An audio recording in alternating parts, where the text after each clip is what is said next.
l'invité de la matinale. KTO Radio.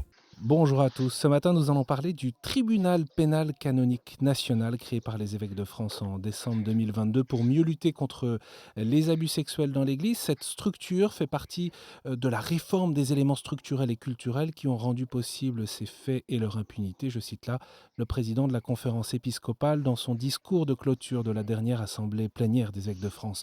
Nous sommes avec le père Albert Jacquemin. Bonjour. Bonjour monsieur. Vicaire judiciaire et donc président de ce tribunal, et le père Bruno Gonsalve, promoteur de justice. Merci beaucoup à tous les deux d'être là. Alors ça fait beaucoup de termes techniques de bon matin.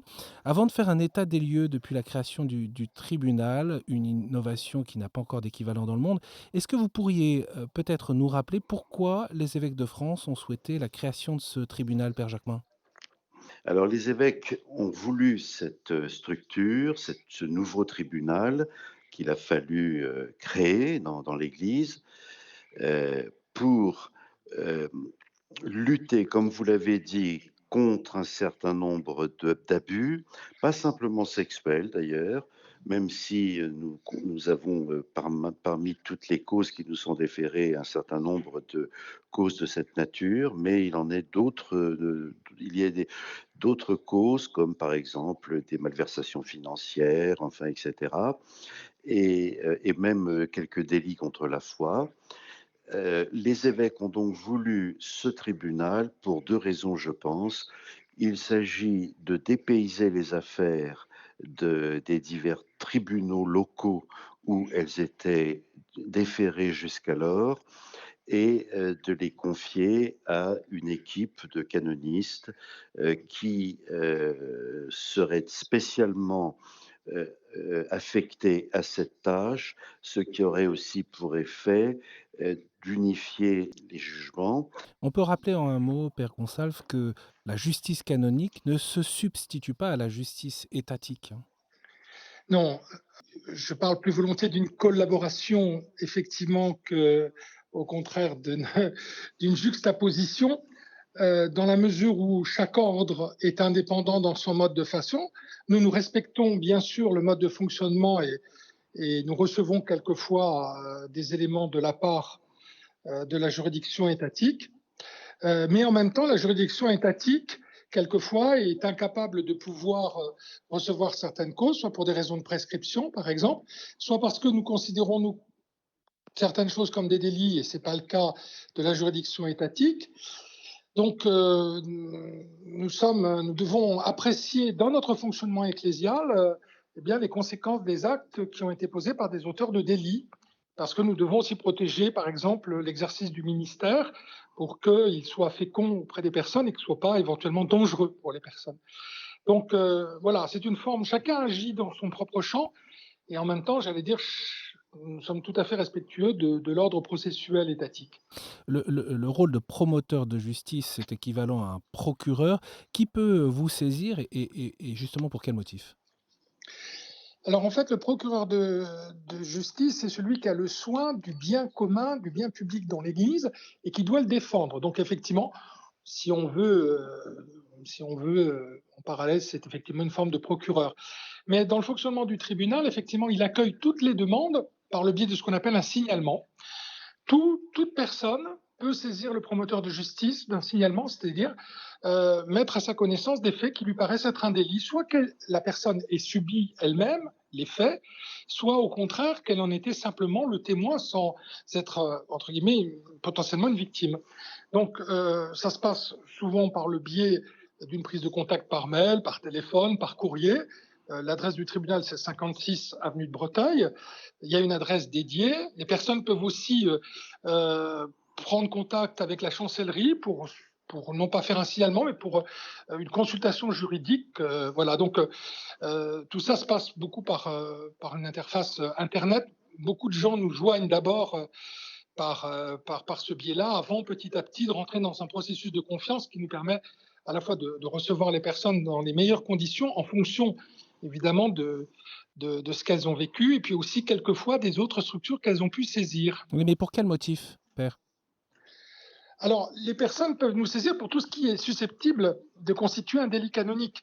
Donc ça va être, comme l'abbé Jacquemin l'a dit, à la fois éventuellement des abus, mais en fait, tout acte qui est regardé comme l'Église, comme un délit. Alors, il y a le livre 6 qui a il y a peu a été reformé par le pape François. Donc, parmi les affaires, on peut avoir effectivement des abus d'autorité, hein, ce qu'on retrouve quand même assez souvent. Il peut y avoir effectivement des abus contre l'intégrité des personnes. Il peut y avoir des manquements aux obligations auxquelles les gens sont tenus. Il peut y avoir des délits contre la foi, contre la dignité des sacrements, etc.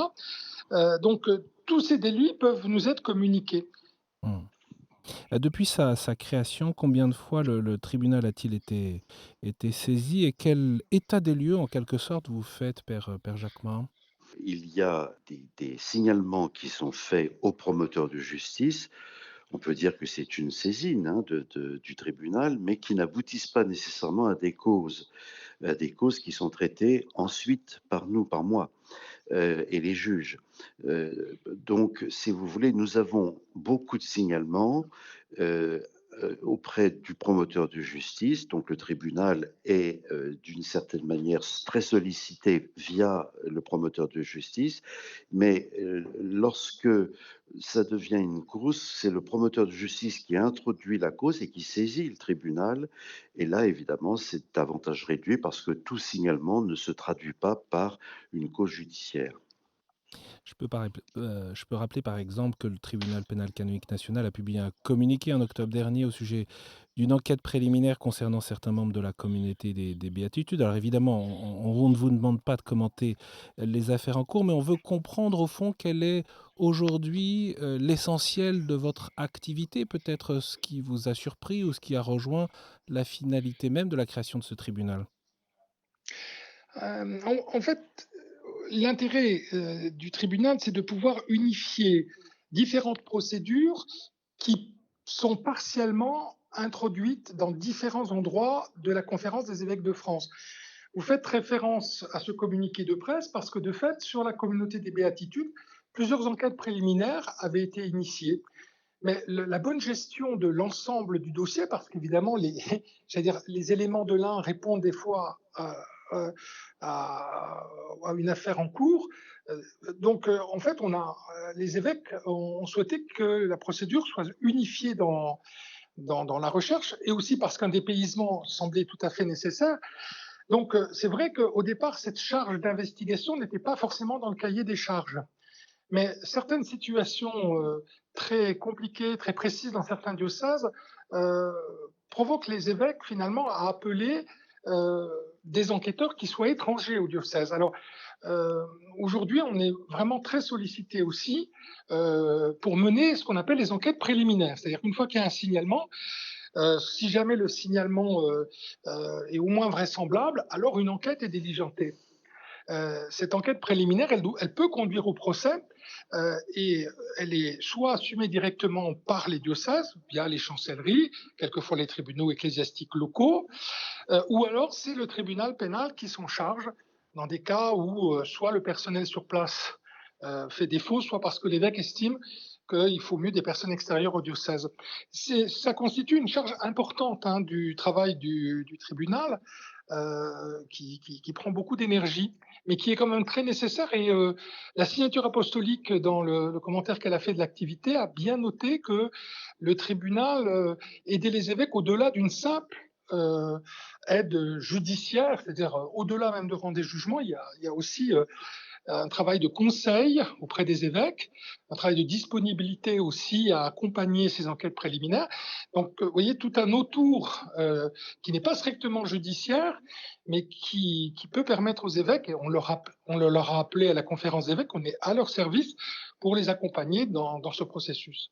Alors on aurait pu penser qu'après le rapport de la SIAZ et la révélation des abus depuis les années 50, que la crise des abus sexuels était dépassée. Votre activité, ce que vous nous racontez, semble d'une certaine manière manifester le contraire, l'actualité très concrète de ces questions, Père Jacquemin. Alors, nous avons effectivement à connaître d'affaires un peu anciennes, enfin un peu plus anciennes, via les prescriptions qui sont levées par le Saint-Siège dans certaines circonstances. Mais nous avons aussi un certain nombre, enfin pas mal de procédures, enfin de causes qui sont des causes, je dirais contemporaines. Heu, Y a-t-il lieu de s'en étonner? Non, je ne crois pas malheureusement parce que, il s'agit d'abord de péchés qui sont des délits parce qu'ils sont qualifiés tels par l'Église et que le péché est de tout temps et qu'il y aura, toujours des pécheurs aussi longtemps qu'il y aura une humanité. Je crois qu'on peut aussi ajouter une chose, heu, aujourd'hui, c'est que les évêques prennent conscience que, on doit accompagner aussi par les procédures différents cas qui jusqu'alors étaient traités quelquefois de façon pastorale ou disciplinaire, alors que de vraies procédures étaient nécessaires. Et cette prise de conscience fait que, ben voilà, les évêques aujourd'hui appellent le concours du tribunal plus volontiers. Alors ça aussi, c'est quelque chose de nouveau. Donc, quelque part, on récupère un peu un retard de certaines procédures qui auraient pu être initiées peut-être plus tôt, tout simplement parce il manquait de moyens pour qualifier précisément ces situations. On voyait bien que elles étaient outrageantes pour les personnes, mais il y avait un cas psychologique à dire c'est aussi un délit. Ça veut dire qu'il faut une procédure pénale. Oui, Et certains ça, découvrent, j'allais dire, d'ailleurs en le vous travail écout du tribunal. oui, certains découvrent ce matin justement en vous écoutant que le droit canonique a aussi un dispositif pénal dans l'Église. Quel type de peine pouvez-vous prononcer et surtout comment vous assurez-vous de l'application de ces peines? Alors ces peines, l'application des peines est faite par les ordinaires, hein. Ça appartient aux évêques qui sont en quelque sorte, juges d'application des peines. Ça, ce n'est pas à nous d'y veiller. Les diverses peines possibles, la plus importante pour un clerc, par exemple, eh bien, c'est le renvoi de l'état clérical, mais ce peut être aussi, toute une série, de mesures, de restrictions, de l'exercice, de son ministère, selon les peines, enfin selon pardon, les délits, qui sont reconnus. Bon voilà, il y a toute une je dirais une gradation de peines possibles. Heu, Quand il s'agit de laïcs, c'est de laïcs qui sont en mission ecclésiale, il y a aussi quelques peines, mais certainement qui les touchent moins, encore qu'il y a l'excommunication qui est possible, que des clercs qui seraient renvoyés de l'état clérical. Et dernière question très, très brièvement, certains ont peut-être, des difficultés à constater que la lutte contre les abus dans l'Église prenne autant de place ou qu'il ne faut pas oublier non plus le témoignage de la miséricorde de Dieu. Qu'est-ce que vous avez envie de leur répondre?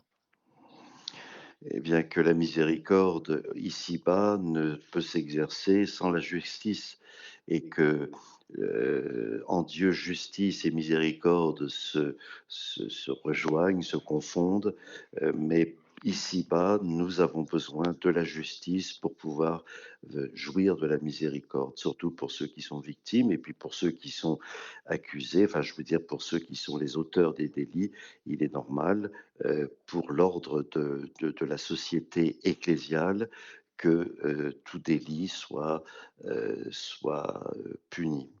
Merci beaucoup à tous les 2 pour votre, éclairage ce matin. Pour ceux qui voudraient s'adresser au tribunal pénal canonique national, il y a 7 emails: promoteur-de-justice@tpcn.fr ou par courrier à monsieur le promoteur de justice, 56 avenue de Breteuil, 75 007 Paris. Merci beaucoup père, Jacquemin et père Gonçalves de nous avoir accompagnés ce matin. Merci. Merci.